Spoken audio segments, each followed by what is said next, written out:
Finally I step up with a subversive subtext, try to feed the need for more than just remedial subjects. Place my faith in the belief that the general public will open up their minds to more than just an industry puppet. I ain't a preacher preaching doom and gloom, well not just shit. If there's something I feel strongly about, then I'll discuss it. And if I only make one album before I kick the bucket, I'll hold that album to my heart in my grave and say fuck it.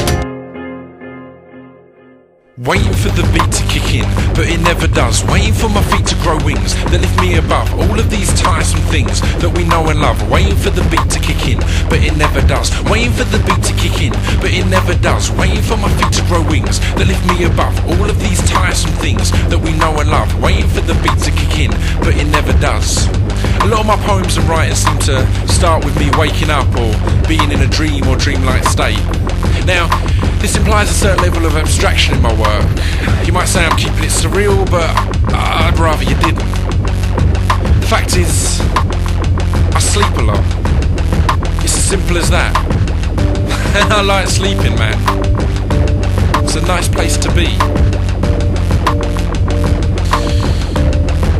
Wait. I was walking along through unfamiliar streets and it felt strange because there didn't seem to be anyone else around. I don't know where I was, but it had the feel of New York, but not New York in real life, the New York you see in old films.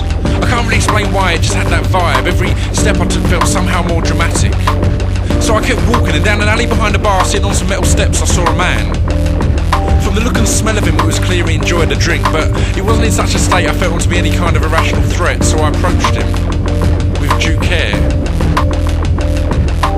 "Ah, Mr. Pip," he said out loud, "we've been awaiting you. My name is Elwood P. Dowd." Now just what he meant by we, I didn't really get, but all the same I took a seat next to him on the step. He said, "You'll meet a few people before this day is through who will administer advice and guidelines to you.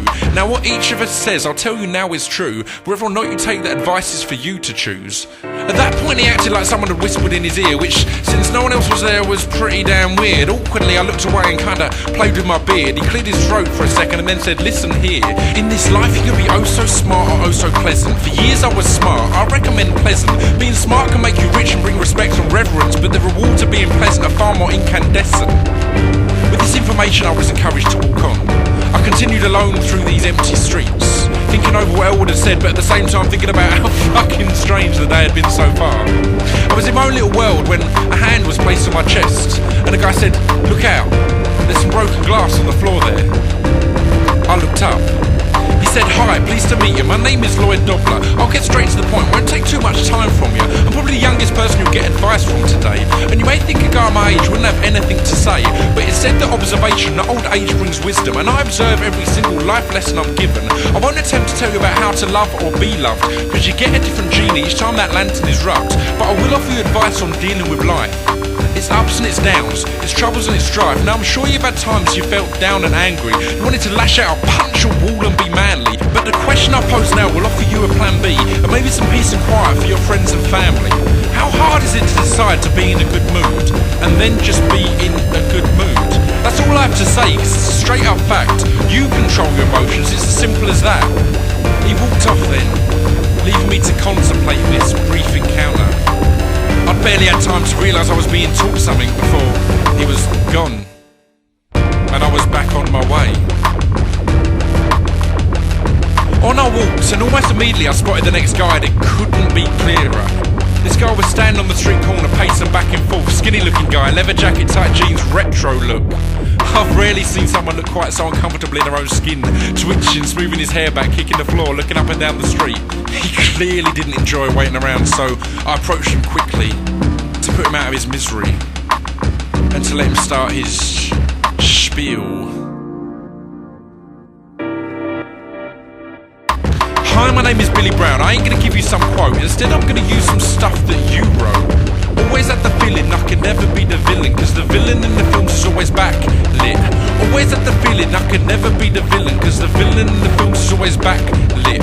Now I find it pleasing to defend myself with reason, but this clock is always sitting on my back. Tick, tick, tick. Then, no explosion, but persistence brings erosion. Like a picture overly exposed, and like a fox that's been run over in the rodent. Basically what I'm trying to say to you is you don't achieve anything by letting the past dwell within you. Getting all pent up and angry about stuff just eats away inside you. What's that other line of yours? If you can't forgive and forget. How's this? Forget forgiving and just accept, then that's it. See, that's how it's gotta be. Then you can fall in love, get on with your life and be free. Almost before he'd even finished that sentence, he was off down the street, hands in his pockets, hurrying away. Now quite accepted the totally surreal time I was having, I rounded the corner and continued on to my next encounter. Resigned to the fact this was some kind of dream or hallucination, I made my way through the now dark street to the one window that had a light on. I walked through the unlocked door, which incidentally had blinds down, a silhouetted figure like a film noir scene, but sadly no sign saying private eye. As I entered, a voice promptly said, "This journey's almost over, I'm the only one left. Allow me to introduce myself, my name is Walter Neff. The other guys have taught you things of great positive worth, but I'm afraid I'm here to bring you back down to earth. So you can live your life in control and be nice, but even that will not promise you a happy life. You may think yourself in general to be a nice guy, but I'm telling you now, that right there is a lie.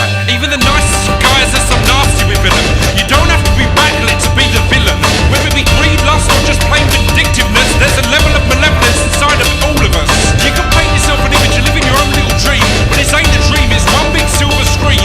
So when you think you've got your happy ending, don't ever forget it. Ain't over till you hear the sound of your end credits. You'll be waiting for the beat to kick in, but it never does. Waiting for your feet to grow wings that lift you above all of the tiresome things that you know and love. Waiting for the beat to kick in, but it never does. Waiting for the beat to kick in, but it never does. Waiting for your feet to grow wings that lift you above all of the tiresome things that you know and love. Waiting for the beat to kick in, but